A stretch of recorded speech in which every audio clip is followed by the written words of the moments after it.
On va poursuivre la suite de notre conférence avec la suite du panel, à savoir qu'est-ce qu'un conseil efficace, réflexion autour du témoignage d'une entreprise familiale. Ce panel sera présenté par Madame Sarah Sultan, programme manager division gouvernance d'entreprise et finance d'entreprise au CDE. À vous la parole, Madame.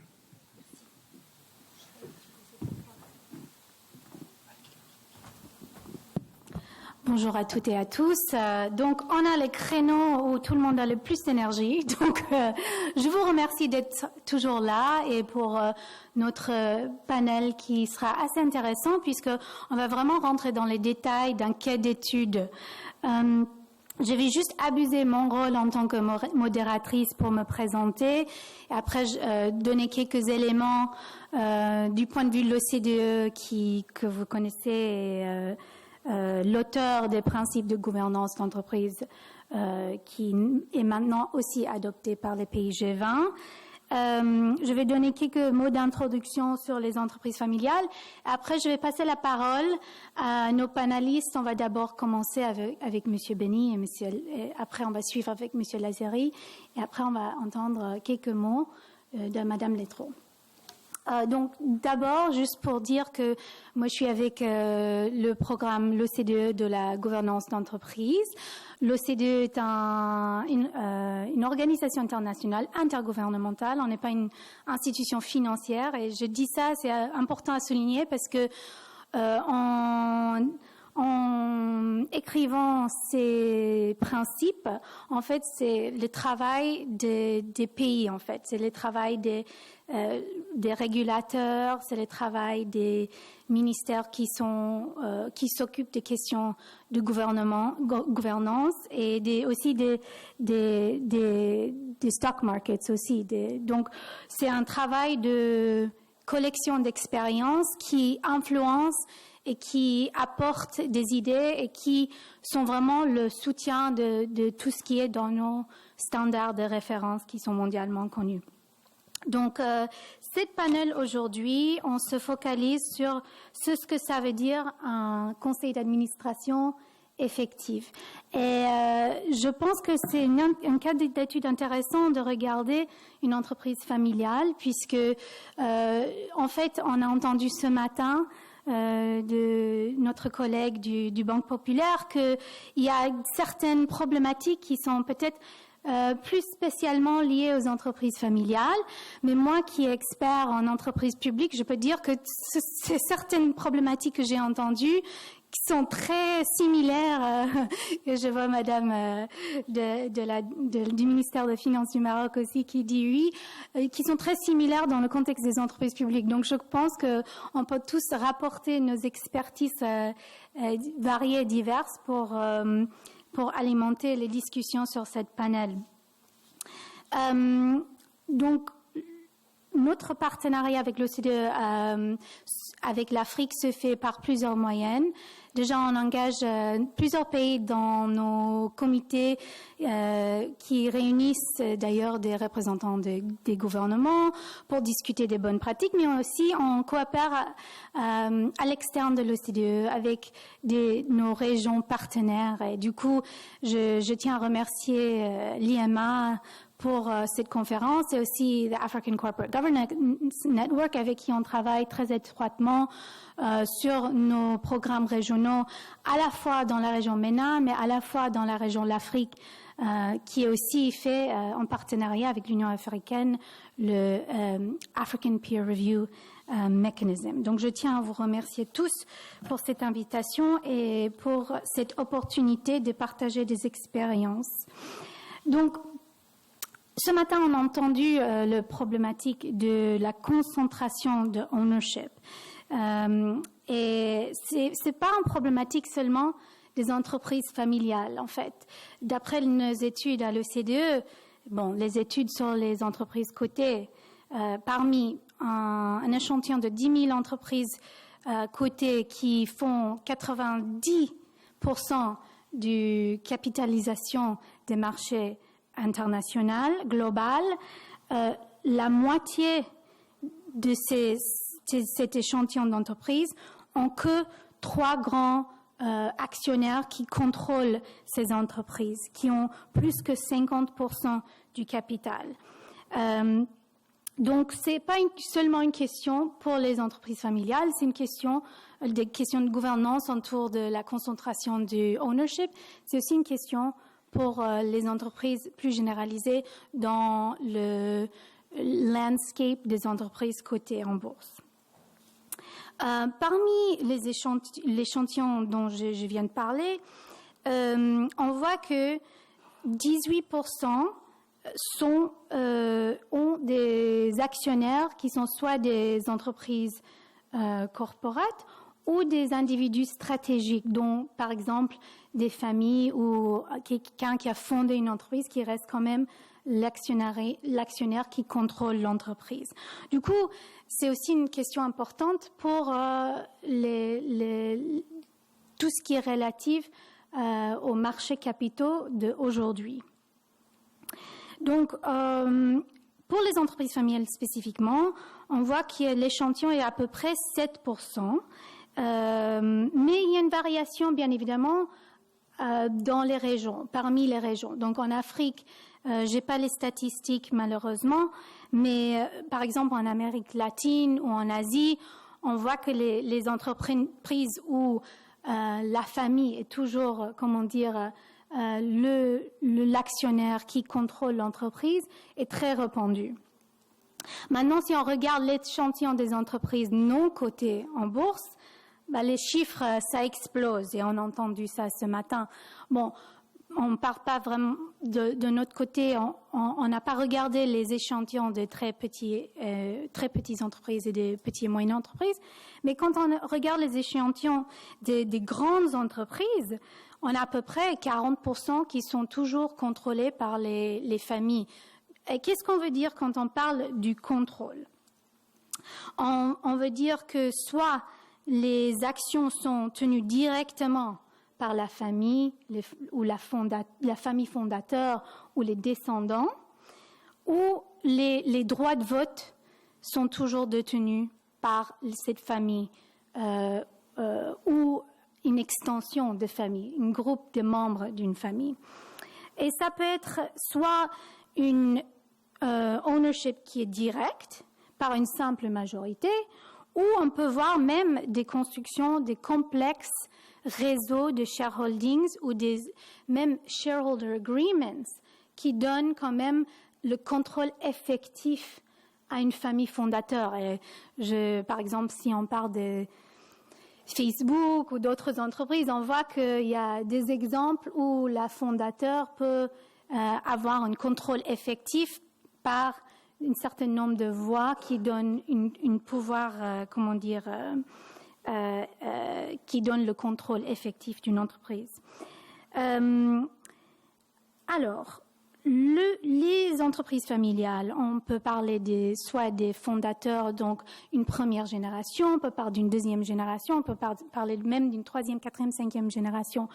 Et vous connaissez plein de noms d'entreprises où, par exemple, les contrôles est toujours avec la famille. Juste pour noter quelques exemples, Alphabet, Alibaba, Samsung, L'Oréal, Tesla, Heineken, BMW. Donc, une longue liste des entreprises où on considère toujours que la famille est toujours présente soit dans la gouvernance d'entreprise ou soit qu'il y a un contrôle de vote au sein de la conseil d'administration.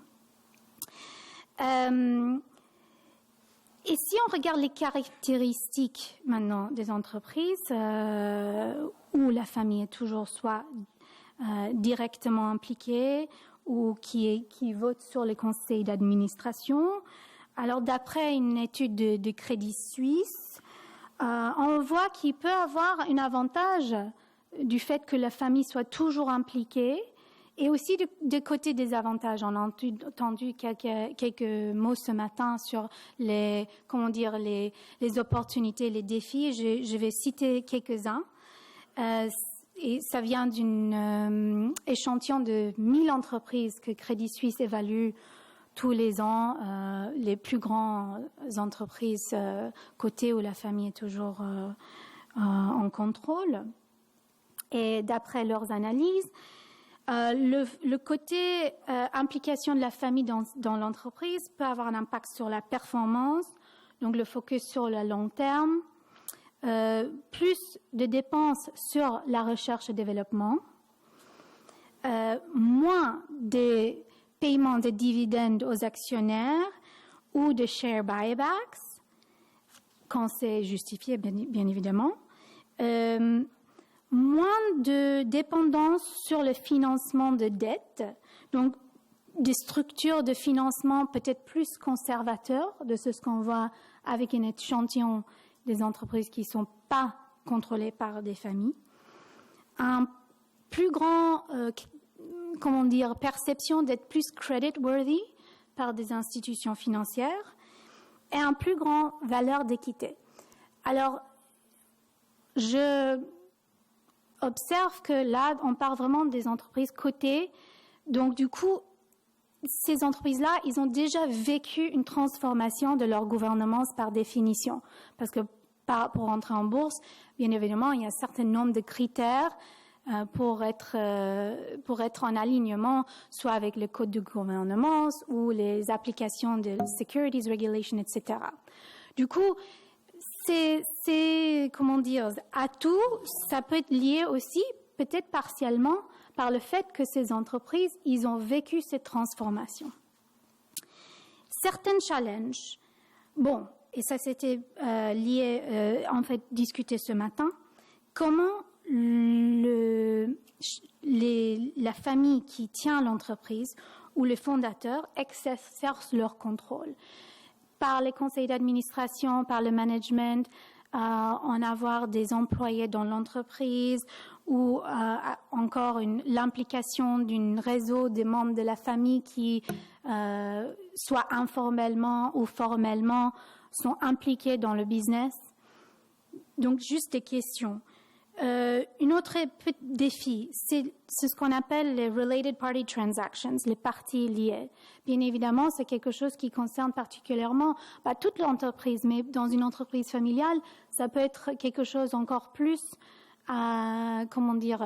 importante à regarder, surtout si l'entreprise est engagée ou la famille est engagée dans d'autres activités commerciales où il n'y a pas une séparation entre la compte famille et la compte entreprise qui pourrait créer des risques de parties liées. Transparence et la diffusion des informations et l'environnement de contrôle. Encore une fois, j'ai dit tout à l'heure, il y a, avec chaque génération de management d'une entreprise familiale, il peut y avoir des changements qui auront lieu, mais ça dépend de la phase de la mise en place de la bonne gouvernance dans les entreprises familiales, qui peut aussi avoir un impact sur la présence des instances de contrôle à l'intérieur de l'entreprise et aussi la pratique de diffusion d'informations en transparence. Une autre caractéristique ou défi, c'est la succession planning. Comment gérer la succession dans une entreprise familiale où en fait la famille contrôle toujours l'entreprise et comment on se base sur le conseil des indépendantes pour poser sur ce genre de questions. Et là, je viens au sujet peut-être le plus important pour notre panel, la composition de conseil d'administration. Comment ça se fait dans une entreprise familiale ou surtout dans un cas où il y a toujours peut-être la présence de membres dans le management de l'entreprise, etc. Et c'est là où rentre l'importance, c'est ce qu'on a entendu ce matin, la présence des investisseurs externes qui peuvent aussi apporter un contrepoids à la famille dans toute discussion liée à la gouvernance des entreprises familiales. Donc ça, c'était quelques mots d'introduction. Je voudrais maintenant passer la parole à notre panel qui vont apporter leurs expériences. c'est mon honneur de vous présenter Monsieur Samir Beni, qui est le directeur général de Trarem. C'est l'entreprise familiale qui sert comme cas d'étude dans cette panel. Et cette entreprise opère dans le conseil en aménagement des espaces de vie.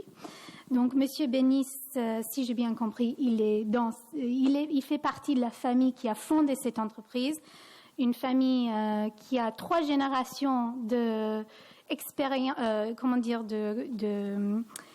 histoire dans cette entreprise. Et donc, après, je vais passer la parole à Monsieur Hassan Laziri, qui est le directeur général CDG Invest PME, qui, si j'ai bien compris, est l'investisseur externe qui participe au capital de Trarem. Donc, on va écouter à la fois Monsieur Beni, après Monsieur Laziri, pour avoir leurs avis sur comment ça s'est passé, cette transformation de gouvernance, leur parcours de gouvernance. Après, je vais passer la parole à Madame Janie Letro, qui est directeur indépendante, secrétaire générale des clubs femmes administrateurs Maroc, qui pourrait nous apporter ses avis sur cette transformation de gouvernance, aussi du perspective d'un administrateur indépendant. Donc, the floor is yours. Très bien. Merci. Bonjour tout le monde. Je suis ravi d'être parmi vous et de pouvoir partager le vécu d'une entreprise familiale. Donc, pour vous apporter un peu plus d'informations sur l'entreprise et pour ensuite descendre sur la gouvernance et sur le sujet de l'efficacité du conseil. Je voudrais vous donner quelques points importants sur l'entreprise. Donc, comme l'a dit Madame Sarah, 3e génération, l'entreprise existe au Maroc depuis 62 ans. Des industriels, c'est une entreprise industrielle, 200 personnes, autour de 110 millions de dirhams de chiffre d'affaires, 30% d'encadrement. Moi-même, je fais partie, donc ça fait 22 ans que je suis dans l'entreprise. Je suis à la tête de la direction générale depuis 6 ans. Et on peut dire que j'ai gravi les échelons dans cette entreprise en montant par les escaliers. Je n'ai pas pris l'ascenseur. J'ai préféré prendre les escaliers de secours, ou les escaliers tout court. Donc, en fait, je ne vais pas vous résumer 62 ans d'histoire, mais je voudrais aborder quelques dates importantes. 2014, en fait, c'est l'année où il y a un changement de gouvernance. Avant, nous avions un président, un PDG et un directeur général délégué. En 2014, on décide de passer à une gouvernance président du conseil d'administration, directeur général. Donc, par rapport à moi, bien évidemment, plus d'autonomie, un peu plus d'autonomie pour transformer l'entreprise. 2015, une date importante parce que on signe avec Maroc PME dans le cadre du plan d'accélération industrielle, donc un investissement industriel sur 4 ans, où l'entreprise a quand même investi 50 millions de dirhams dans son site industriel, dans le but d'augmenter la capacité de production, d'augmenter la qualité de nos produits, d'améliorer la qualité de nos produits, d'améliorer notre capacité à faire de la complexité et à faire du sur-mesure pour nos clients. Alors,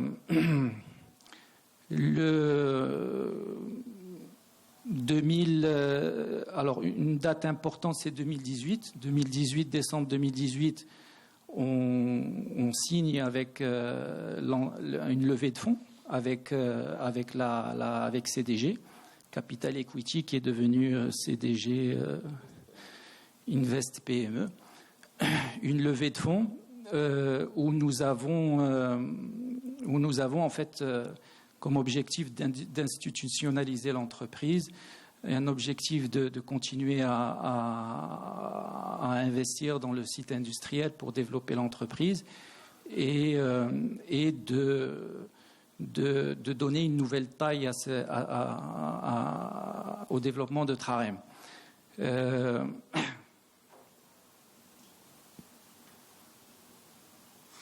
Donc, transformation industrielle au niveau des investissements. Et 2018, c'est le début de la, on va dire, de la transformation de la gouvernance de l'entreprise. On est au niveau du conseil d'administration. On est passé, en fait, l'avant, il y avait 3 administrateurs qui étaient des administrateurs 100% familiales. On est passé, lorsque nous avons ouvert le capital, nous sommes passés à 7 administrateurs, dont 2 qui sont étrangers à la famille. Donc on n'est plus sur du 100%, on est sur du 70-30. Nous sommes passés également, moyenne d'âge des administrateurs avant l'introduction du fonds, c'était 76 ans. On est passé à une moyenne d'âge aujourd'hui de 56 ans. Donc je vous laisse apprécier le risque avec un conseil d'administration qui a un âge avancé et un conseil d'administration un peu plus jeune. Les changements qui ont été opérés également, c'est que nous avions avant un administrateur qui était dans le quotidien de l'entreprise, actif. On est passé à 3 administrateurs présents dans le conseil d'administration qui sont actifs. Et donc tout ça a permis, en fait, en tout cas pour moi, personnellement, de pouvoir gérer la transformation de la gouvernance par l'intérieur. Donc ce que j'ai fait également, et c'est important à dire, c'est que en 2013, je suis allé m'inscrire à l'IMA. Et je suis de la promotion 4.5 parce que j'ai fait la moitié avec la promotion 4 et la moitié avec la promotion 5. Ça m'a permis de bénéficier du retour d'expérience d'une trentaine de fois 15 ou 2 fois 20 personnes, je ne me rappelle plus. Mais ça a été très, très riche. Et en faisant l'IMA, je me suis rendu compte qu'on était très, très loin de ce que prône le code de bonne gouvernance. Et sachant que Trarem est quand même une entreprise qui est relativement bien organisée, avec un conseil d'administration, avec des réunions, des conseils, 4 conseils par an, avec un business plan, avec un tableau de bord KPI, un tableau de bord de suivi des feuilles de route, etc. Et je me suis rendu compte qu'on était, excusez-moi l'expression, un petit peu à côté de la plaque sur certains standards, sur certains guidelines au niveau de la gouvernance. Et donc, aujourd'hui, on a, on a soufflé en fait une année de nouvelles collaborations avec notre nouvel investisseur. Et je peux vous assurer qu'en 1 an, ce qui a été fait en 1 an, j'aurais peut-être mis 4 ans ou 5 ans, voire plus, à pouvoir changer certains aspects dans le fonctionnement de l'entreprise. Lorsque je discute avec des entrepreneurs d'entreprises familiales, a priori, lorsque on a une génération, les choses avancent de manière assez rapide. Lorsque vous êtes sur une 2e génération, c'est un peu plus compliqué. Et lorsque vous êtes sur une 3e génération, c'est beaucoup plus compliqué.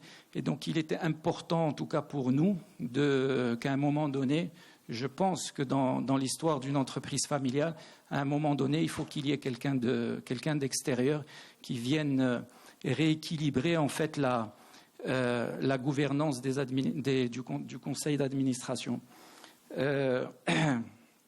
Alors bien sûr, on a encore un long chemin à parcourir. Ce qui a été changé dans le quotidien, c'est que, avant, on suivait notre performance trimestriellement.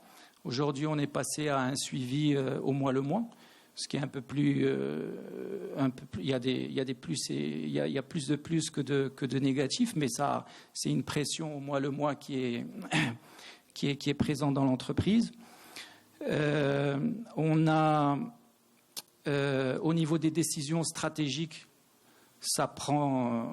les décisions se prennent beaucoup plus facilement. Elles sont bien évidemment, elles sont préparées, argumentées, etc. Mais la décision se prend beaucoup plus facilement qu'avant. Les décisions sont orientées uniquement, elles sont toujours orientées dans l'intérêt de l'organisation, dans l'intérêt de l'entreprise, et ça c'est important. Voilà, donc ce qui ressort également, c'est que par rapport aux parties prenantes intéressées de Trarem, depuis que nous avons ouvert le capital, nous avons de nouvelles relations qui se sont installées avec nos partenaires financiers, banques, assurances, avec nos clients, avec nos fournisseurs. Nous avons également un changement qui s'est opéré au niveau du conseil du commissariat aux comptes. Là aussi, on est passé, on a pris une grande signature de la place, et donc tout ça fait beaucoup de changements au niveau opérationnel et qui sont très très bénéfiques pour le développement de l'entreprise. Qu'est-ce que je peux... Pardon.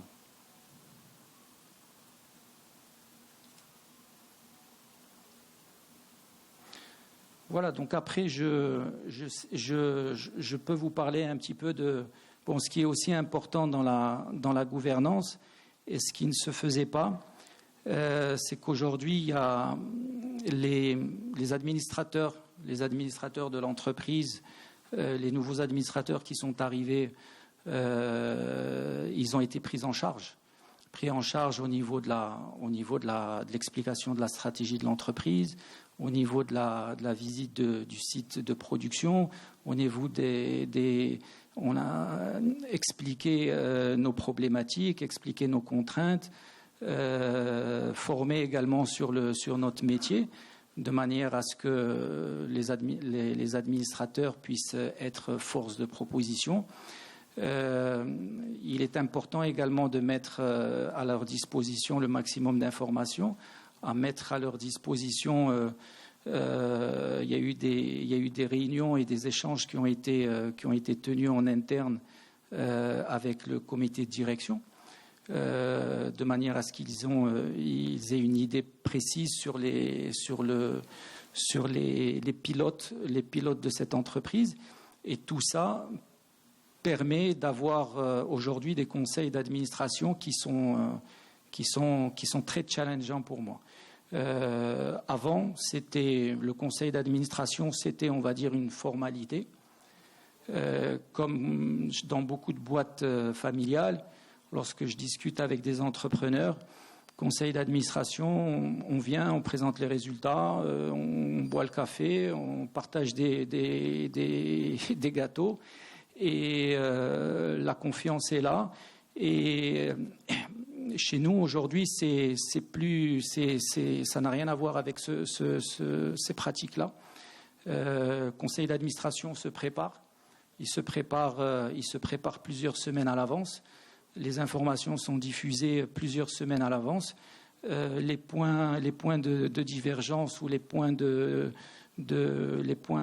prioritaires sont discutés avant le conseil d'administration, et le conseil d'administration se fait pour acter des décisions et aller de l'avant. Et ça n'a pas de prix. Il y a un aspect également qui me concerne à moi. On parle d'isolement du dirigeant, ou on parle à un moment donné, forcément, je suis sur certaines décisions, je suis seul à prendre la décision. Le fait d'avoir aujourd'hui un conseil d'administration plus présent, plus présent et avec une meilleure connaissance des problématiques de l'entreprise, ça me permet de mieux, je dirais, d'avoir des retours d'informations, de partager des idées pour pouvoir prendre des décisions qui sont les meilleures décisions pour l'entreprise.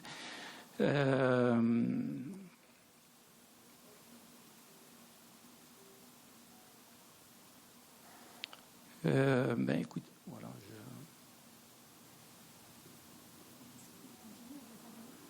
Je pense que c'est répondre aux questions ou si vous avez des... Merci beaucoup. C'est déjà, voilà. Entendre cette cas d'étude, c'est quand même très intéressant de voir comment une transformation peut se passer et aussi le temps que ça prend, le temps et l'énergie et aussi la reconnaissance une fois qu'on prend en considération les codes de gouvernance, etc., comment ça prend du temps à mettre en place dans une entreprise pour vraiment arriver à ce point, mais aussi d'avoir la volonté de votre part aussi en tant que dirigeant d'une entreprise pour dire ok, on fait une brise avec le passé, on embarque dans cette nouvelle aventure, si on peut dire, même si ça prend beaucoup de temps et d'énergie, mais aussi j'imagine dans l'intérêt de l'entreprise et sa continuité et pour les générations à venir. Donc je vais passer la parole maintenant à M. Lezeri, qui pourrait nous donner ses impressions en tant qu'actionnaire non familial dans cette entreprise et son rôle dans sa gouvernance, sa transformation et aussi dans sa conseil d'administration. Merci. D'accord, merci. Donc, merci à Lima pour cette conférence intéressante et pour l'invitation. Donc, avant de parler un peu du cas de Trarem, je présente un peu nous ce qu'on est. Donc, CDG Invest PME, c'est une société de gestion de fonds d'investissement. Donc, nous gérons à peu près pour 3 milliards de dirhams de fonds sous gestion. Notre métier, c'est d'investir dans des entreprises non cotées, donc des entreprises qui ne sont pas en bourse. Et c'est généralement des entreprises familiales. Donc, depuis notre existence, on a investi dans une trentaine d'entreprises. On est sorti d'une vingtaine, on en a vendu une vingtaine, on a encore 10 dans le portefeuille. Donc, notre métier consiste à quoi? C'est à investir trouver des entrepreneurs qui ont envie de développer leur entreprise et les accompagner en mettant en place, bien sûr, les moyens financiers, mais aussi tout ce qui vient autour de gouvernance, suivi et stratégie pour essayer de les amener d'un point A à un point B avec une optique de sortie. Nous, on n'est pas là pour constituer un holding d'investissement, une société d'investissement. Notre métier, c'est de rentrer à un instant T et sortir au bout de 4, 5, 6 ans. Voilà.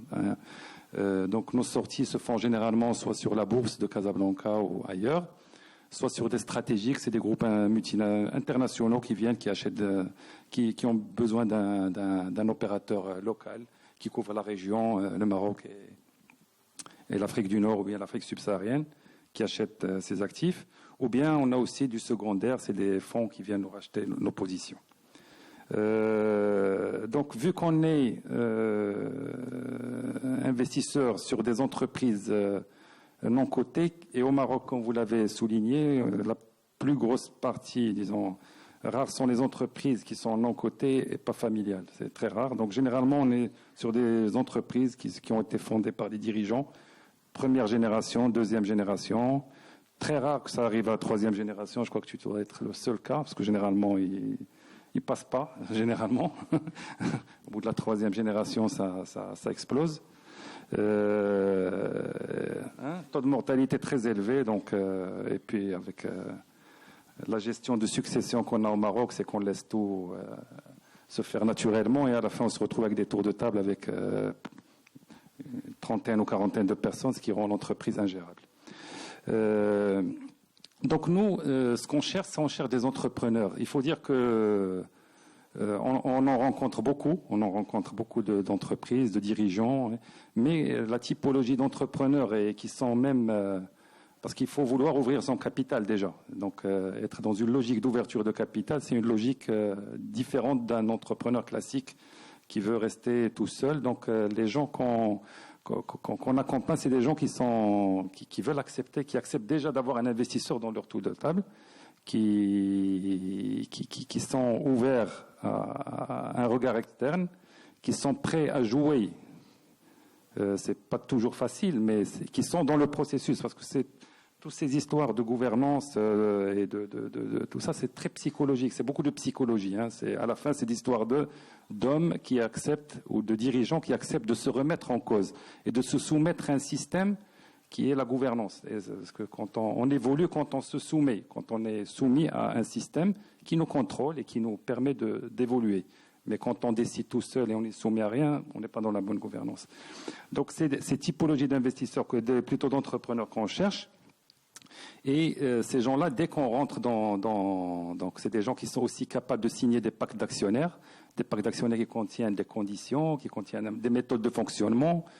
Et c'est des choses il y a des boîtes qui sont, on va dire, qui ont une gouvernance d'un certain niveau, mais il y a des boîtes où on rentre où les choses sont faites, comme a dit Samir, sont faites au coin d'une table. C'est-à-dire, le conseil, c'est une formalité. Les gens se réunissent, partagent quelques verres de thé, puis un déjeuner, et puis ils partent. Mais nous, ce qu'on essaie de ramener, c'est une façon de faire, essayer d'intégrer un certain formalisme qui peut être lourd au début, mais à la fin, les gens nous disent qu'avec le recul, ils sont heureux, qu'ils sont contents de faire cet exercice et que ça leur permet d'avancer plus vite. Alors qu'avant, des choses ne sont pas dites. Il y a beaucoup de choses qui ne sont pas dites. Tout le monde rigole, tout le monde sourit, mais les sujets de fond ne sont pas traités. Alors qu'en formalisant les choses, en mettant les points sur la table, on arrive à les dépasser, à les résoudre, les mettre en lumière, les résoudre et les dépasser. Ce qu'on a vu aussi au niveau des entreprises familiales en général et ce qu'on essaie de mettre, parce que parfois on est sur des problématiques aussi d'entreprises de deuxième génération, c'est que, et on pousse aussi à ça, c'est la mise en place de conseils de famille, parce que c'est pas généralement tous les gens au Maroc qui ont des actions veulent être administrateurs. Donc nous, ce qu'on essaie de dissocier, c'est l'aspect actionnarial, donc on va dire l'Assemblée générale, et puis le conseil de famille qui gère les histoires de famille, parce que parfois il y a des sujets de famille, ça ne sert à rien de les discuter devant des investisseurs. Donc c'est des choses qu'ils peuvent gérer au sein d'un conseil de famille, et là ils mettent en place une charte de conseil de famille pour savoir qu'est-ce qu'on traite dans ce conseil, comment ça fonctionne, et quels sont les outputs de ce conseil. Le deuxième volet, c'est le conseil d'administration, et là, la famille nomme ses représentants au niveau du conseil d'administration. Et puis, ça arrive aussi, c'est que parfois, la famille n'est pas la dirigeante. C'est-à-dire, il y a du management, il y a un comité exécutif, et ça, on va dire, c'est le cas. Parfois, on est même passé où c'est le fondateur qui gère, qui est passé au fils, et puis à la fin, on est arrivé quand même où toute la famille est sortie et est devenue actionnaire, et joue son rôle d'administrateur et d'actionnaire, et il y a un management, il y a une équipe de gestion qui gère, et ça, c'est le cas extrême, et puis ça permet même une pérennité de l'entreprise. Et le deuxième point sur lequel on insiste aussi au niveau de la gouvernance, c'est vrai qu'on est investisseur, on devient administrateur au niveau de l'entreprise, mais un point sur lequel on bataille beaucoup, à le faire accepter déjà, c'est avoir des administrateurs indépendants. L'intégration d'administrateurs indépendants au niveau des conseils d'administration de ces entreprises. Pourquoi ? Vous allez me dire pourquoi ? Parce que vous êtes déjà administrateur. Pourquoi vous rentrez ? Un administrateur indépendant, on va dire, nous on est actionnaire, donc on va pas dire qu'on est indépendant. On est administrateur externe à la famille, mais on n'est pas indépendant. On a une quote-part dans le capital, et puis nos décisions parfois peuvent, je sais pas, mais on peut tomber sur des gens qui parfois prennent des décisions à l'encontre de l'intérêt de l'entreprise. Mais un administrateur indépendant, son rôle est d'être un peu la partie neutre et dire, lui, son rôle, excusez-moi, il s'en fout de qui a les parts quelle part a telle personne ou telle personne. Lui, son intérêt, c'est l'intérêt social de l'entreprise. Et donc nous, en invitant des gens de ce type, avec l'accord bien sûr de la famille, c'est-à-dire c'est une décision de l'Assemblée générale, on essaie de ramener cette partie neutre qui parfois, et je sais de quoi je parle, parfois nous permet de dépasser même des différends entre nous, entre les fondateurs et l'investisseur, dans l'intérêt social global de l'entreprise. Je voulais parler juste des bienfaits de la gouvernance, et ça on l'a vu, c'est des gens avec lesquels on était au niveau de l'investissement, et le fait qu'on soit là, mise en place de la gouvernance, mise en place c'est-à-dire des administrateurs indépendants qui rentrent, un certain formalisme, une certaine façon de gérer, les gens commencent à se projeter au niveau de la succession. Et donc, ça permet même le dirigeant commence à se poser la question. Il dit, bon, aujourd'hui, le dispositif tourne. Aujourd'hui, prochaine étape, c'est comment gérer ma succession. Et là, le fait d'avoir une bonne gouvernance permet d'aborder la succession avec plus de sérénité parce que quand il y a une gouvernance, comme j'ai dit tout à l'heure, il y a l'aspect actionnarial, l'aspect management, l'aspect conseil de famille. Et donc, on commence à dissocier les rôles. Le plus dur pour un fondateur, c'est de dissocier ces trois rôles. C'est être actionnaire, le père du dirigeant, et donc ça devient schizophrène même dans les décisions qu'il prend. Et le dernier point avec lequel je vais terminer, pour faire du développement dans l'entreprise, pour faire croître les entreprises, il faut attirer des talents. Pour attirer des talents, si une entreprise n'a pas une gouvernance claire, on est dans des entreprises classiques, traditionnelles, où c'est le dirigeant qui décide de tout, qui motive personne et qui décide, on n'arrivera pas à tirer. On attirera des bénis, oui, pas des talents. Les talents sont là pour alimenter la croissance de l'entreprise. Voilà. Merci.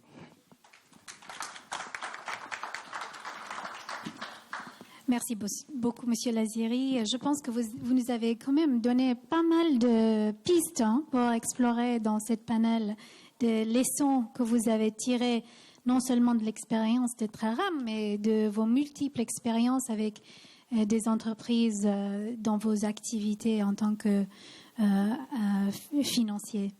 Donc maintenant, je vais passer la parole à Madame Letro, qui va nous éclairer plus sur le sujet de fond de cette panel, tout ce qui est autour de la conseil d'administration et l'efficacité du conseil d'administration.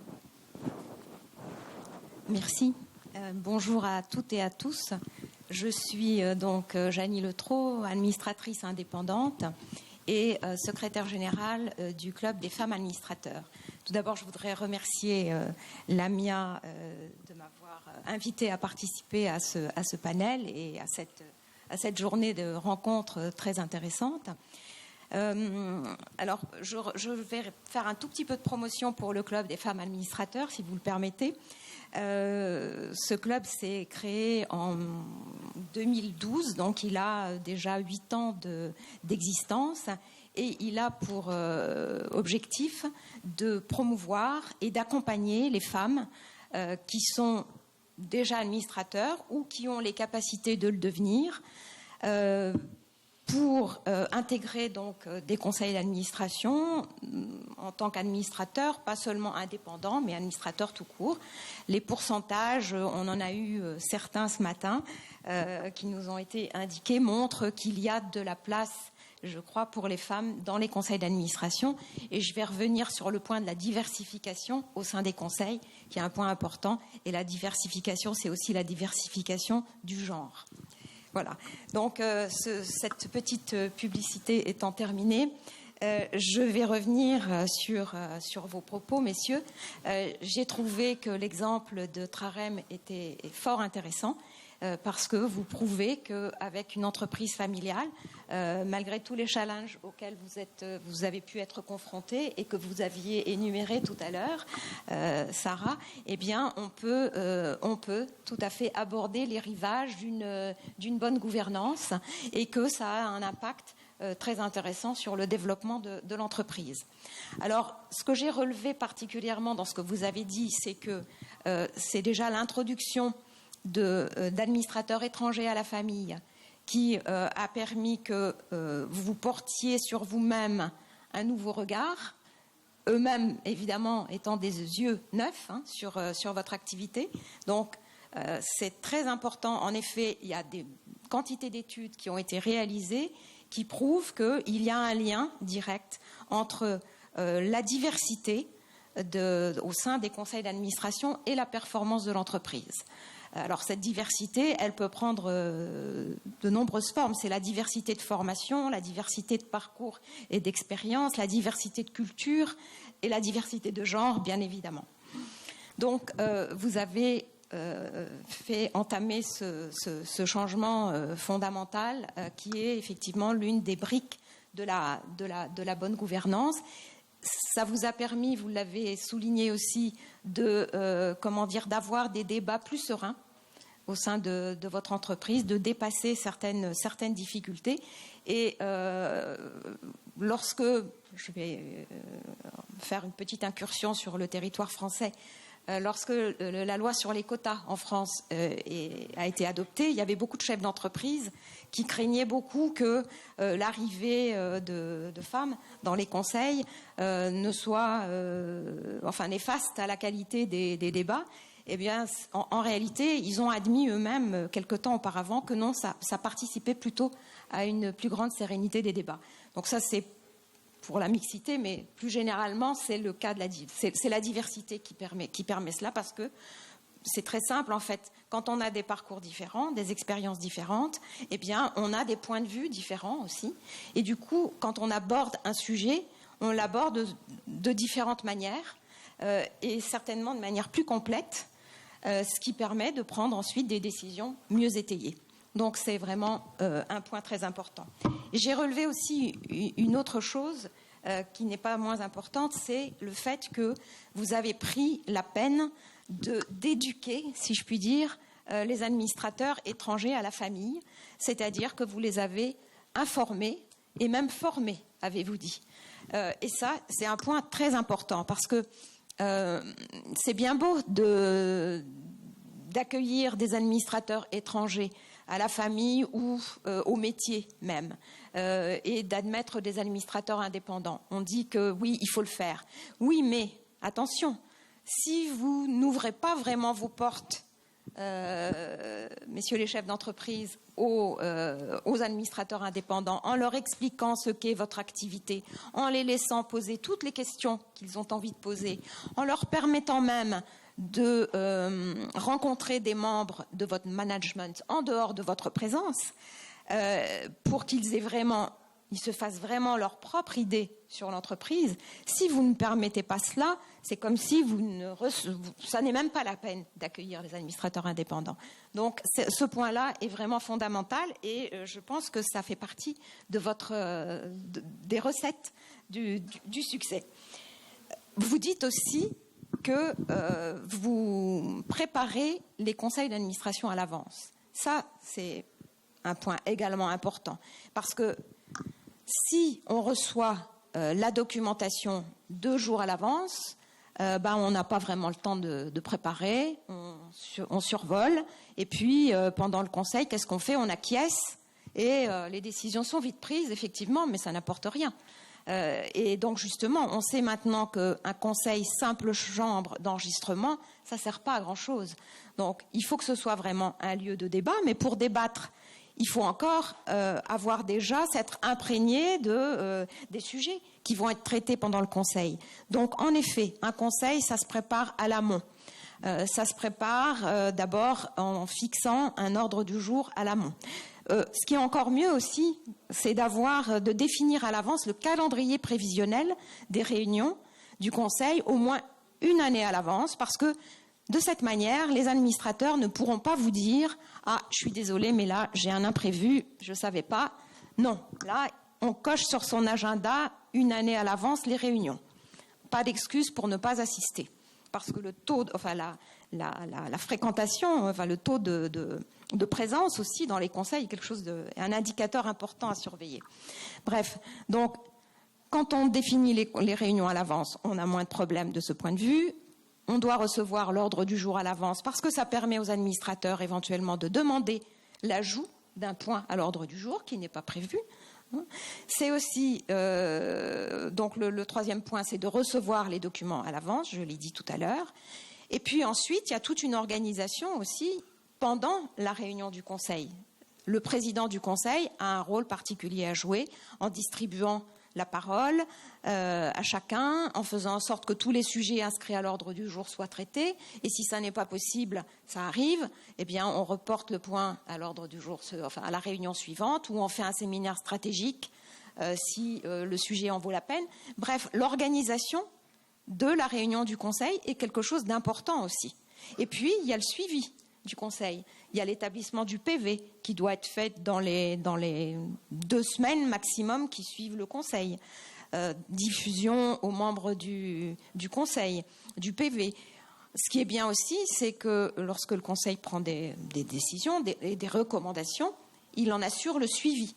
Et qu'il traite ce point à l'ordre du jour du Conseil suivant. Bref, l'organisation, c'est aussi un point important, un point clé de l'efficacité des conseils. Il y a aussi l'évaluation, l'auto-évaluation du Conseil, qui est importante pour s'assurer de travailler correctement. Et là, ça ne doit pas virer à l'autocomplaisance. C'est une vraie évaluation. Et si possible même, c'est bien de la faire par un conseil indépendant de temps en temps. Ça permet de repérer les lacunes et de continuer à s'améliorer. Donc, c'est recommandé aussi. Et vous avez, je crois que ça a été quasiment l'une de vos conclusions, vous avez dit que grâce à cette nouvelle gouvernance que vous avez mise en place, eh bien, vous vous sentiez moins seul, parce que vous êtes accompagné dans votre prise de décision. Et donc ça, je pense que c'est vraiment la preuve que, bien sûr, sans parler des résultats de votre entreprise, mais c'est la preuve que ça marche bien, que l'alchimie a fonctionné, parce que donc il n'y a pas d'opposition entre vous et le Conseil. Le Conseil vous accompagne sur le long terme. Vous êtes davantage, j'imagine, pris par le quotidien, mais vous vous complétez, et c'est tout à fait important. C'est ça la bonne gouvernance, je pense. Si vous permettez, il y a un aspect qui est très très important, c'est la confiance. C'est construire la confiance, construire des rapports de confiance qui doit être dans des relations de bienveillance et où on doit accepter la critique, on doit accepter des points de vue différents. Et des fois, il y a des choses qui vont prendre du temps pour se remettre en question, il y a des choses qui seront actées rapidement, mais on ne peut pas cette relation de bonne gouvernance, elle doit être, c'est un mariage, hein, on doit avoir tous les deux envie de se marier et envie de construire et accompagner la transformation de l'entreprise. Alors ce que je remarque également en discutant avec d'autres entrepreneurs de sociétés familiales, c'est que les managers, les entrepreneurs vont passer beaucoup de temps à aller constituer leur dream team opérationnel. Pilote, est-ce que j'ai le bon pilote ressources humaines, est-ce que j'ai le bon pilote production, financier, etc., etc. Et lorsqu'on monte un cran supérieur au niveau du conseil d'administration, je pense qu'on ne se pose pas les bonnes questions. Est-ce qu'on a les bons administrateurs autour de nous ? Est-ce qu'on a la diversité, comme vous l'avez dit, hommes-femmes? Est-ce qu'on a des spécialistes en finance? Est-ce qu'on a, nous, aujourd'hui, spécialistes en finance, on ne peut pas trouver mieux.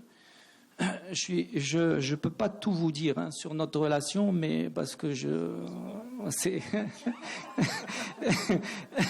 Non, mais voilà, au niveau du conseil, lorsque j'ai un problème ressources humaines, il faut que j'ai un administrateur qui a un long passé RH pour que j'ai quelqu'un qui va me challenger, qui va m'ouvrir les yeux. Lorsque j'ai un problème financier où j'ai besoin de me tourner vers un administrateur qui a une expertise là-dedans. Est-ce que si j'ai un problème en production, en expertise R&D, j'ai besoin d'avoir un conseil d'administration. Et la constitution du conseil d'administration est fortement, bien sûr, liée à l'activité de l'entreprise. Nous, on est sur une activité qui va de la production. Donc, on crée nos produits et on va jusqu'à la livraison, l'installation.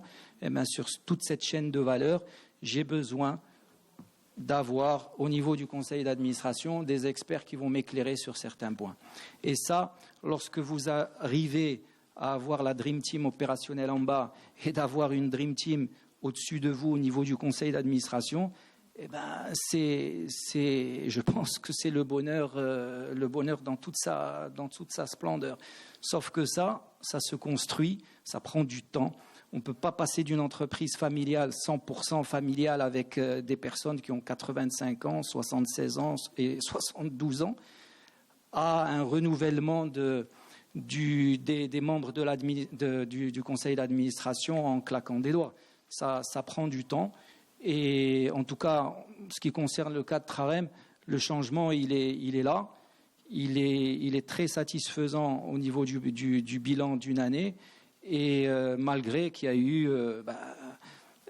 on a signé un pacte d'associés, et aller expliquer à une deuxième génération un pacte d'associés, c'est quoi.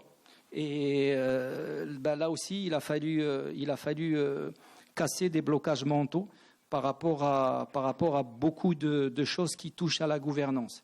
Et lorsque j'ai pris en charge ce dossier d'ouverture du capital, bien évidemment, ça le fonds ne le sait pas, mais j'ai fait participer des entrepreneurs PME, PMI qui ont ouvert leur capital et qui sont venus au conseil d'administration expliquer leur retour d'expérience, etc., pour sensibiliser, pour expliquer, il y a des choses dans un pacte d'associés, c'est du standard, c'est des choses qu'on va voir partout, mais qui peuvent que quelqu'un qui a 75 ans, qui n'acceptera pas. Il l'accepte lorsque quelqu'un d'autre va venir lui expliquer que voilà, c'est une formalité, ça se passe comme ça. On ne peut pas signer un pacte d'associés s'il n'y a pas certaines choses. Donc, c'est pas une petite aventure, c'est une grosse aventure. Et elle est d'autant plus, comme je vous l'ai dit, elle est d'autant plus compliquée lorsque vous avez plusieurs générations dans l'entreprise. Et comme l'a dit Hassan, la troisième génération, c'est la génération à risque où le taux de mortalité est le plus élevé. En tout cas, moi, je m'attelle à faire mentir les statistiques. Voilà. On en reparlera peut-être dans quelques années. Mais a priori, il n'y a pas de raison que ça ne se passe pas correctement. Voilà. Après, avec l'administrateur du fonds, on n'est pas d'accord certaines fois, on est d'accord sur certains points et on se challenge. Et lorsqu'on n'est pas d'accord, on se laisse le temps d'y réfléchir, on se laisse le temps des deux parties et on avance main dans la main dans l'intérêt de l'entreprise. Voilà. Après, c'est vrai que moi, je suis dans l'opérationnel. Les changements, lorsqu'ils sont actés à haut niveau, c'est plus facile à faire sur le papier. C'est un peu plus compliqué lorsque vous avez cette relation opérationnelle avec les équipes, parce que l'humain ayant horreur du changement, il y a des choses qui prennent un peu plus de temps. Et on n'est pas dans une optique à Trarem vision très très long terme. On n'est pas dans une optique de faire de la transformation dans la douleur ou dans la frustration ou en coupant des têtes. Donc il y a un curseur à mettre en place dans lequel le fonds doit aussi comprendre que il y a des choses qu'on peut pas, on n'appuie pas sur un bouton et on opère un changement à 180 degrés. Donc ça, moi je suis avec mon expérience dans l'entreprise, connaissant bien mes ressources, connaissant bien l'état d'esprit qui règne, j'essaye de mettre en place le curseur de manière à ce qu'on ne soit pas dans une situation de blocage. Donc et voilà. Moi, les entreprises familiales, malheureusement, j'ai fait Lima, il n'y en a pas eu beaucoup,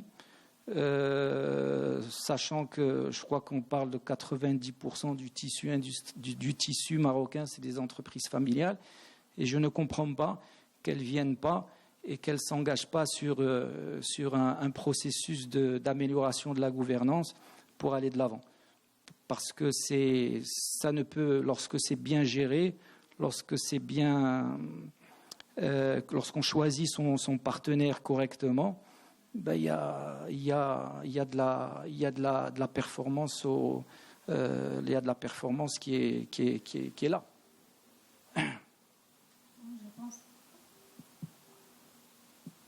Je pense que vous nous avez donné plus de détails en fait sur les vrais défis, les vrais challenges à mettre en place un système de gouvernance et aussi comment ça peut intégrer, s'incruster dans une culture de l'entreprise. Parce que nous, on se focalise là sur les conseils d'administration, etc.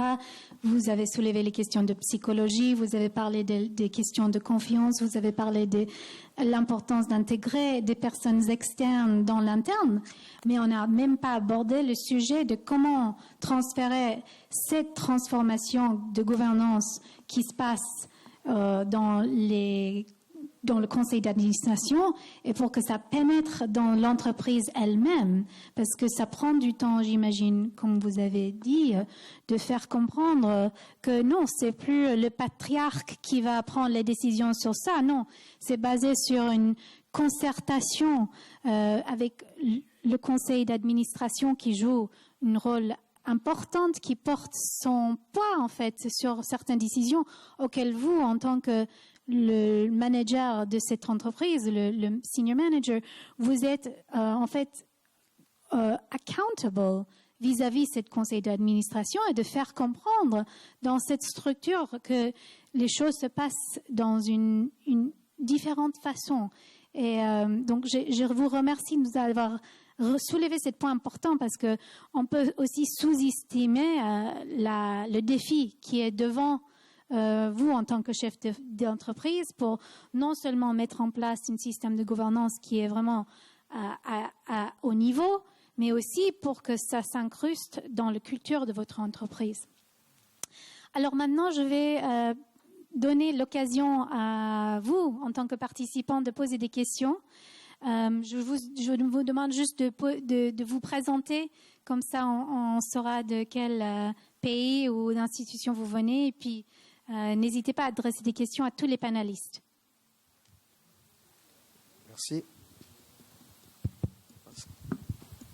Merci. Alors, je me présente. Moi, c'est Balima Rodrigue. Je suis le directeur de l'Académie internationale pour la gouvernance et le leadership économique, en abrégé AIGLE, Chambre de commerce du Burkina Faso.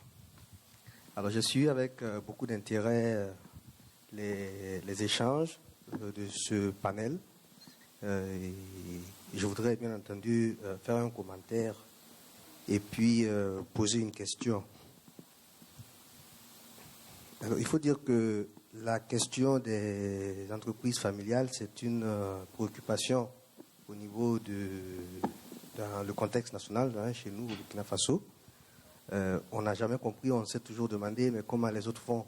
Parce que quand on regarde au niveau mondial, les plus grands armateurs au niveau mondial sont généralement des entreprises familiales, mais ça fonctionne bien. Chez nous, notre contexte est tout autre, qui fait que, bien entendu, nous avons des entreprises familiales qui ne passent même pas le cap de la deuxième génération.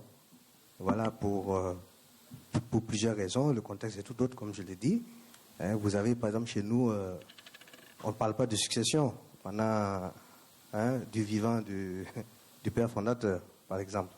Et donc, ça complique beaucoup de choses. Vous avez des entreprises de grands groupes familiaux qui, bien entendu, après le départ du père, bien entendu, se sont comme ça effondrés. Vous avez également la question de la polygamie, souvent, qui entre et qui peut... parce qu'après le décès du père, bien entendu, quand les familles, quand les épouses ne s'entendent pas, bien entendu, les enfants, c'est pareil, ça réjaillit. Et puis, bon, ça crée, bien entendu, de graves problèmes de succession. C'est tout cela, bien entendu, qui a amené la Chambre de commerce et d'industrie du Burkina Faso à mettre en place l'Académie internationale pour la gouvernance et le leadership économique, en vue, bien entendu, d'instaurer au sein du secteur privé burkinabé, bien entendu, la question de la bonne gouvernance. Alors, la question que je voudrais poser, bien entendu, et féliciter, bien entendu, les panélistes, c'est comment justement on fait pour amener l'entrepreneur familial, l'entreprise familiale, à accepter de se soumettre, bien entendu, à la gouvernance d'entreprise et bien entendu à ouvrir, bien entendu, son capital. Voilà, parce que la question est revenue. Le panéliste, qui a exposé sur l'entreprise familiale, bien entendu, a bien entendu expliqué comment, bien entendu, à leur niveau, les évolutions ont été faites. Et je crois qu'à lors de votre deuxième intervention, vous êtes revenu encore sur cela. Pourquoi, bien entendu, les entreprises familiales ne vont pas d'office, ne vont pas systématiquement auprès de l'IMA, par exemple, pour se former? Pourquoi, bien entendu, c'est le cas? Donc, la question que je veux poser, c'est bien entendu, qu'est-ce qui a fait le déclic au niveau de votre entreprise familiale? Et voilà, qu'est-ce qu'on peut bien donner comme réponse à cette question du pourquoi il n'y a pas la décision spontanée d'aller vers une bonne gouvernance d'entreprise? Monsieur Béni, vous voulez peut-être prendre la question? Écoutez, nous, ça a toujours été une volonté pieuse de la deuxième génération, en fait, d'institutionnaliser l'entreprise. D'ailleurs, Trarem, en 2017, on s'est lancé dans un projet d'introduction en bourse. Et en 2018, on a eu l'accord du CDVM pour entrer en bourse. Ça s'est fait en juillet 2018. Et ça devait être acté en septembre. Et malheureusement, ça ne s'est pas fait pour la simple raison que, je crois, fin juillet ou début août, il y a eu la faillite de Lehman Brothers. Et l'entreprise qui nous a accompagnés là-dedans nous a conseillé de ne pas se lancer dans cette opération. Je pense que historiquement, la deuxième génération avait cette volonté de préparer préparer l'avenir de l'entreprise, et ils la voyaient de cette manière. Et voilà, ça s'est fait. On l'a fait différemment, pratiquement 10 ans après. Par l'ouverture du capital à un fonds d'investissement.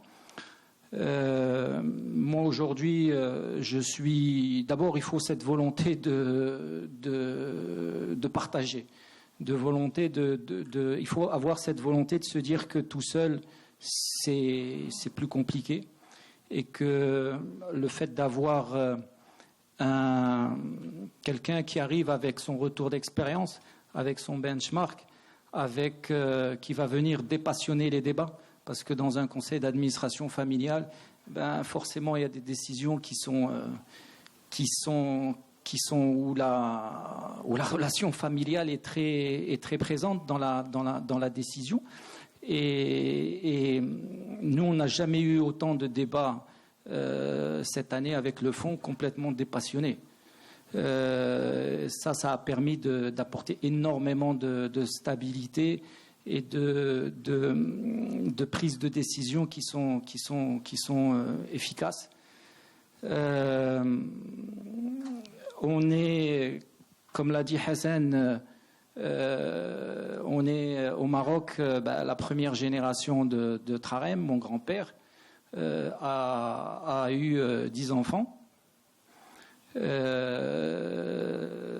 La deuxième génération, il a eu deux de ses enfants qui ont travaillé dans l'entreprise, qui ont pris la relève.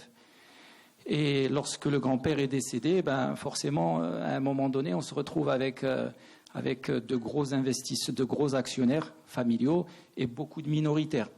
Et dans un environnement comme ça de succession, la meilleure des solutions pour l'entreprise, pour Trarem, c'était d'ouvrir son capital et pour stabiliser la gouvernance.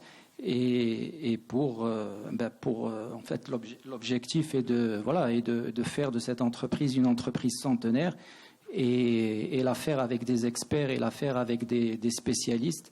C'est plus rapide, c'est plus facile et c'est mieux. Voilà, s'il n'y a pas cette volonté, rien ne se fera, parce que le fonds d'investissement ou l'investisseur, s'il n'avait pas ressenti cette conviction profonde de tirer l'entreprise vers le haut en ouvrant son capital, il ne serait pas rentré dans l'entreprise. Ce qui a aussi également favorisé l'intégration du fonds, c'est qu'il y a eu, comme je vous l'ai dit, un gros projet de transformation industrielle où nous avons quand même mis les moyens nécessaires pour doubler la capacité de production, pour accompagner l'entreprise dans ce développement. Donc il y a des prérequis qui sont indispensables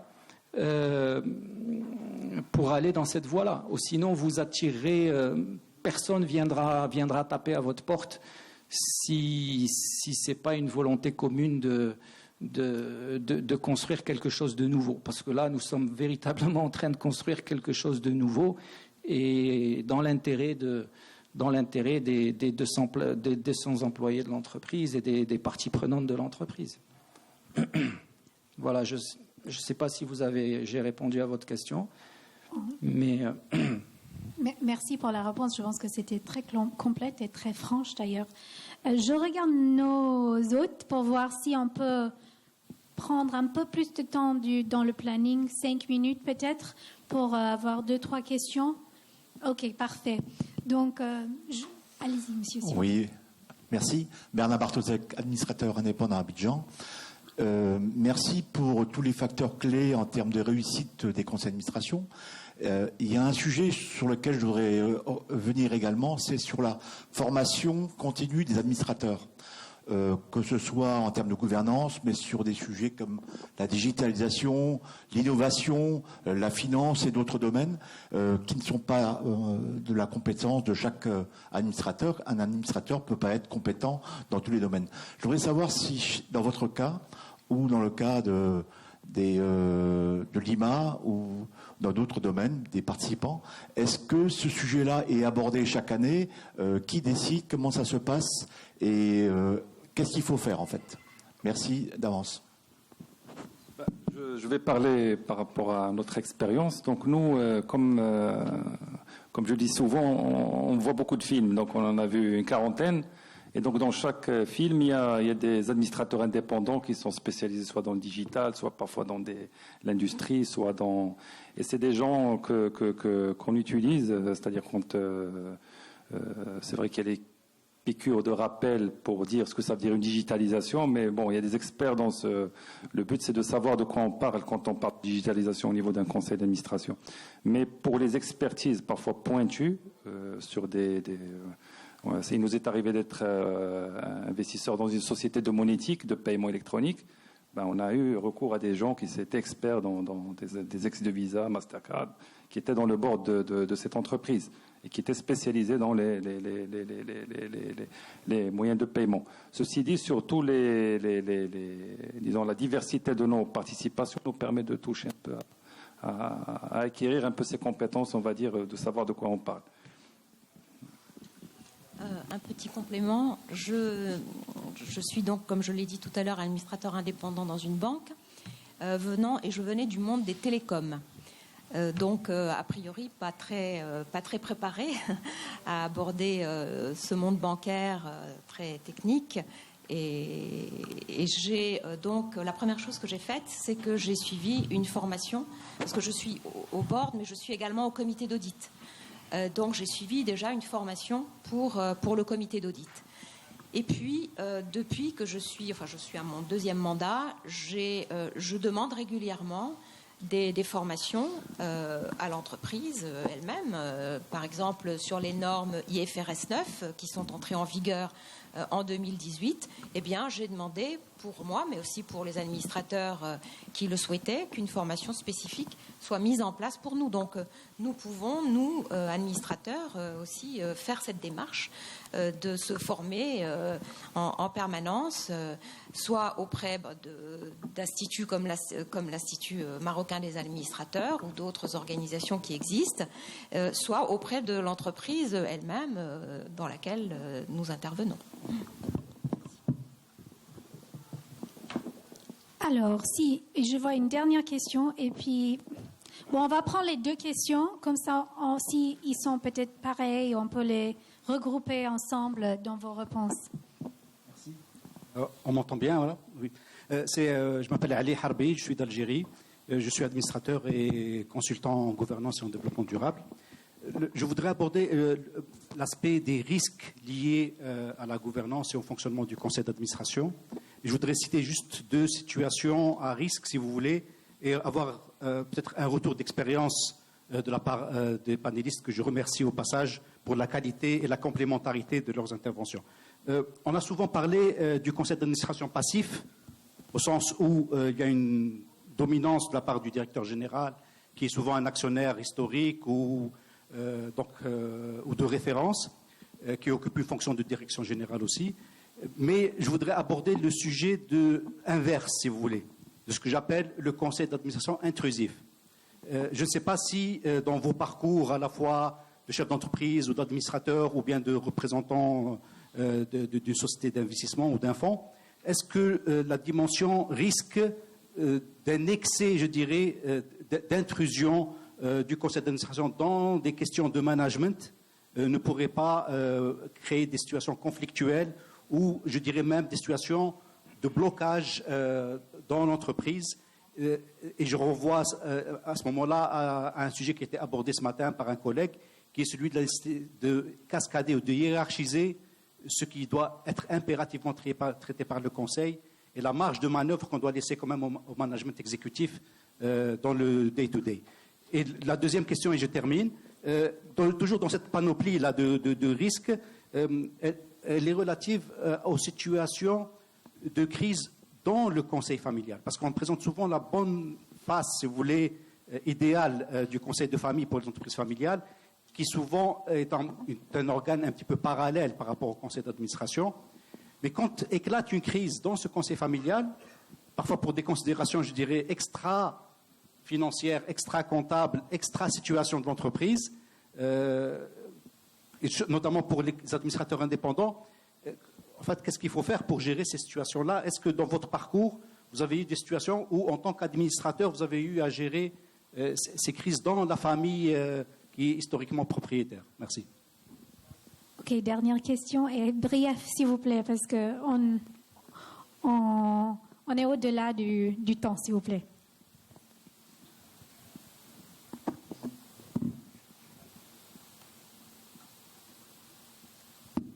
Thank you so much for the chance. I want to congratulate Hassan because in Africa we live at the mercy of humankind.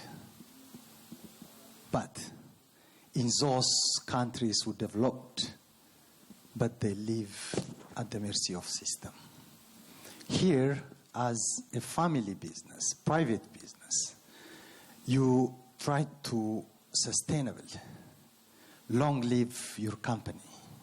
In Africa, I don't know exactly the data that past 30 years, 3 decades, 4 decades, 5 decades companies, that's maybe maximum 3 generations. But in developed countries, if you take maybe a century and a half, or 200 years, why? See, here in Africa, if the owner dies, the company dies. Now to break through that, to overcome that, you form board of directors-led company. But I have doubts that if your father maybe have got a major shareholder, he would be a chairperson for the board.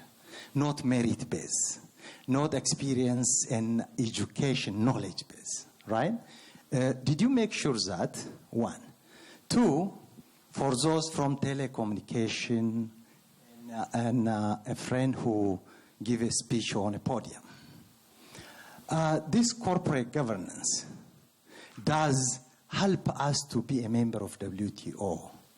I don't know how many of African countries been a member for WTO.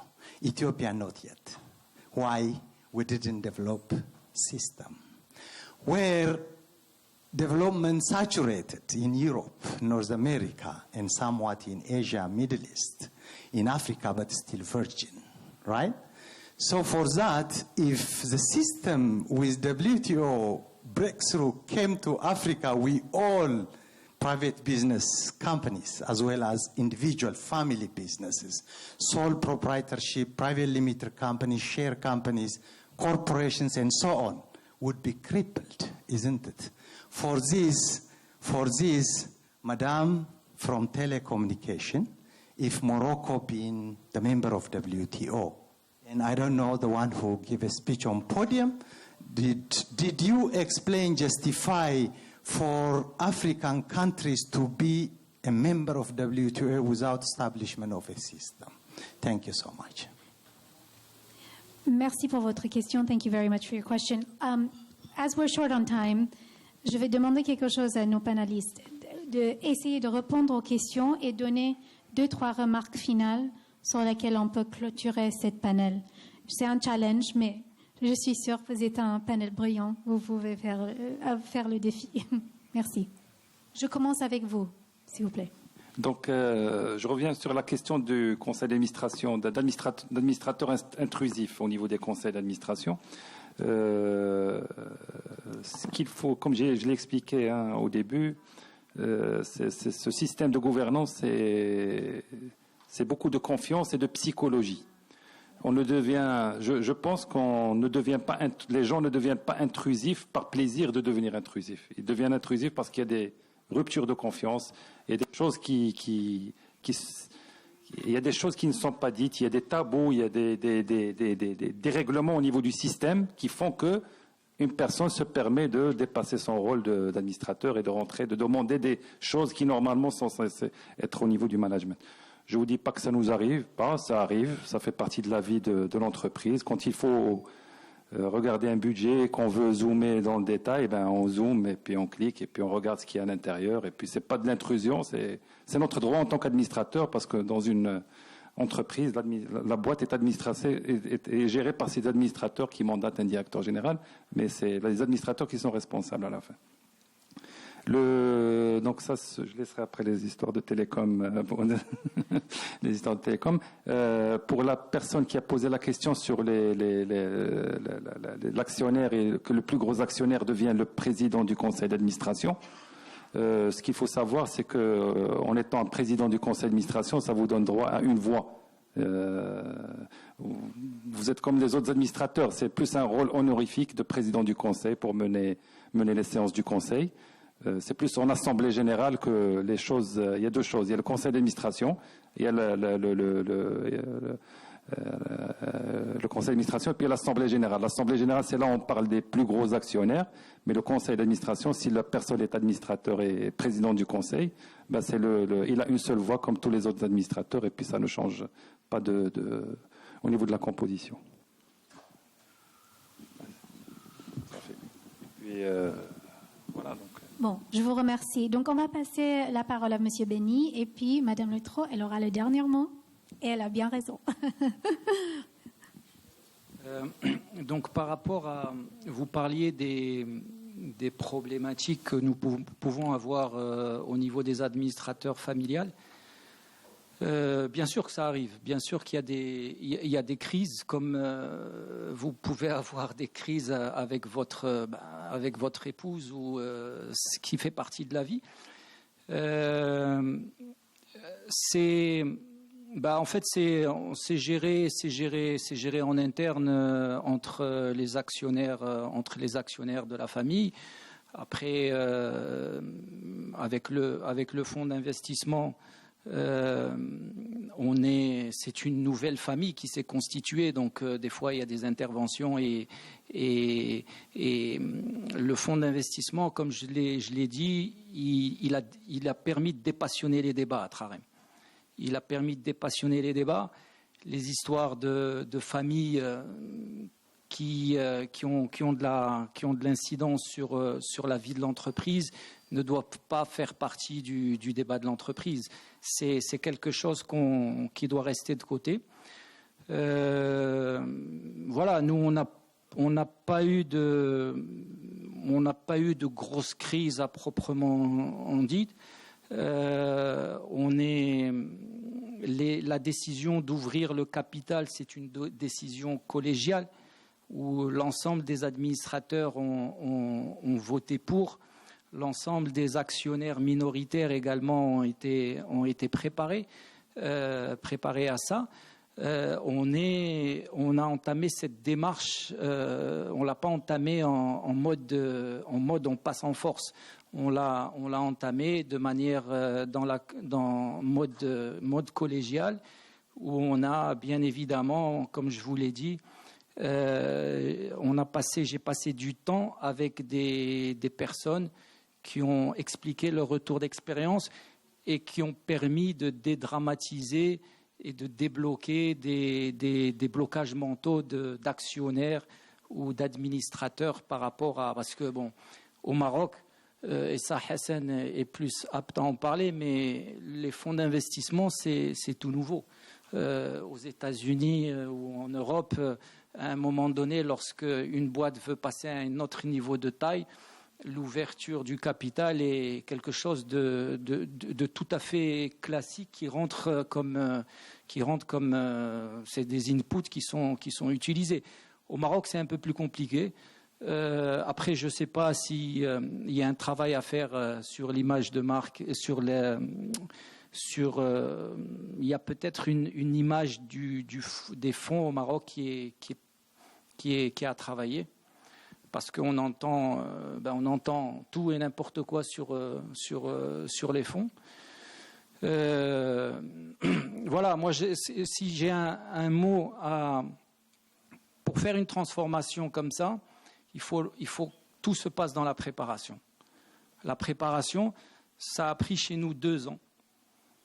Et est-ce que j'aurais pu faire plus vite que ça ou pas? Je ne pense pas.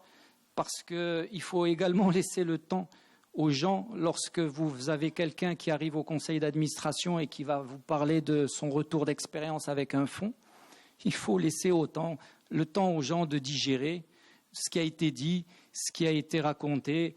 Ces gens-là ensuite discutent avec d'autres personnes, etc. Donc c'est un processus de deuil, entre guillemets, qu'il faut accompagner. Jusqu'à ce que les blocages mentaux soient complètement soient libres pour avancer. C'est un dirigeant qui trône à la tête de son entreprise, forcément il n'a pas envie de partager des décisions par rapport est-ce que j'augmente ou j'augmente pas, est-ce que je recrute, est-ce que je recrute pas, est-ce que j'investis pas. Aujourd'hui ces décisions-là, on a un fonds d'investissement qui a son mot à dire là-dessus et c'est tant mieux. C'est tant mieux. Moi, je n'ai aucun problème avec ça. Au contraire, lorsqu'on n'est pas d'accord, ça me permet de me remettre en question, ça permet de prendre du recul et des 2 parties. Et souvent, on trouve la bonne formule pour pouvoir avancer. Donc, c'est très sain. Et je le dis encore, c'est la confiance. Il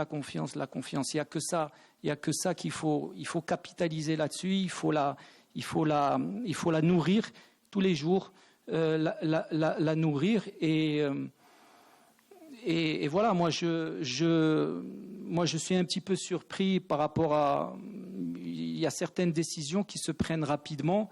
On me demande pas de détails parce qu'il y a quelque chose de sain qui a été construit. Il y a quelque chose de la confiance est là. Et ça permet de faire avancer le schmimblick de manière très fluide. Voilà, en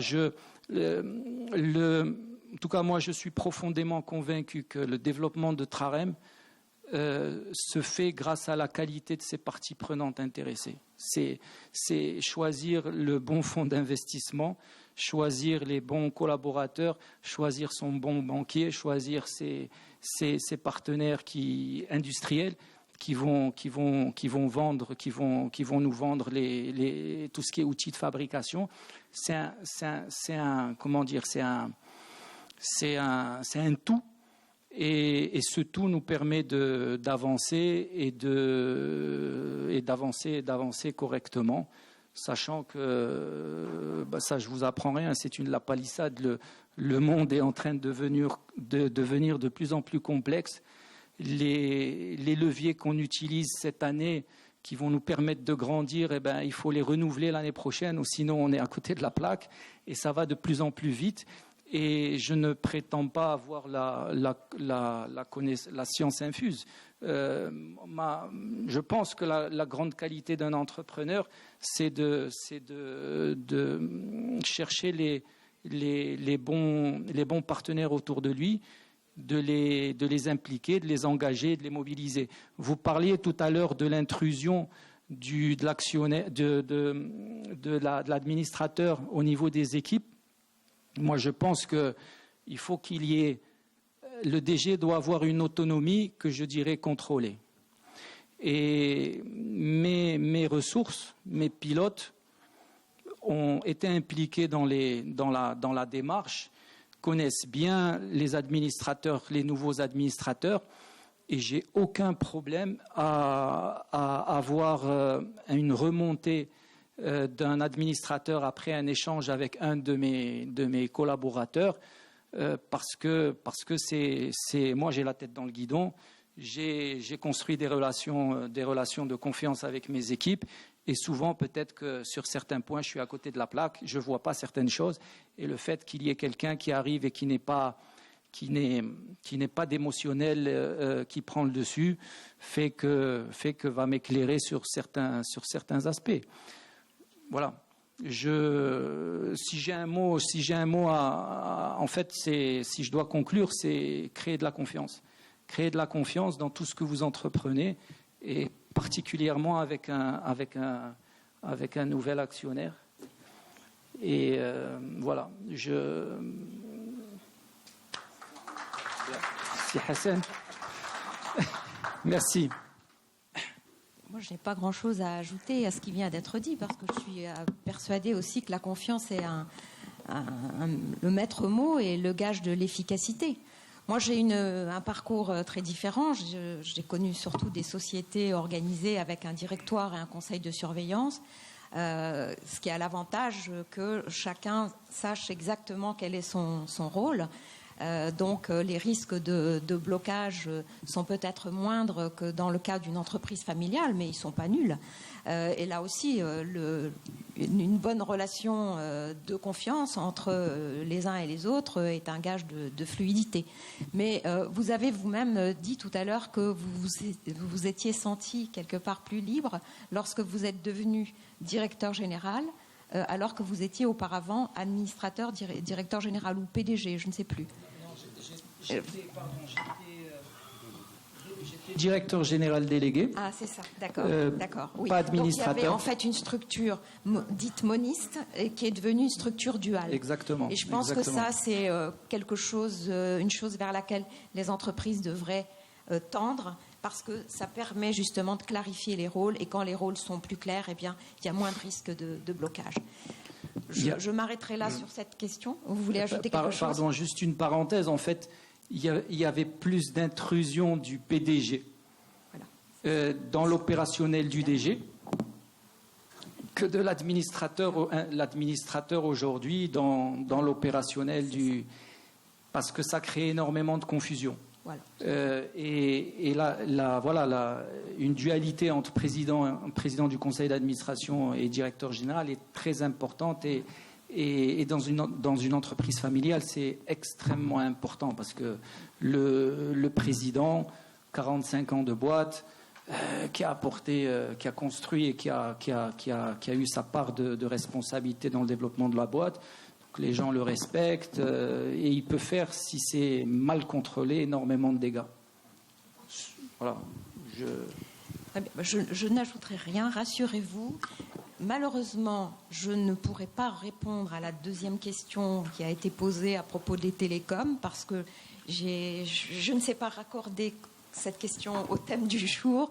Donc vous me pardonnerez, je veux bien qu'on en parle indépendamment de cette réunion, mais je n'ai rien de plus à ajouter aux échanges très riches qui ont eu lieu. Merci. Voilà, merci à vous tous et merci aux panélistes. Je passe la parole. Voilà, merci à vous. C'était Qu'est-ce qu'un conseil efficace? Merci pour le témoignage familial.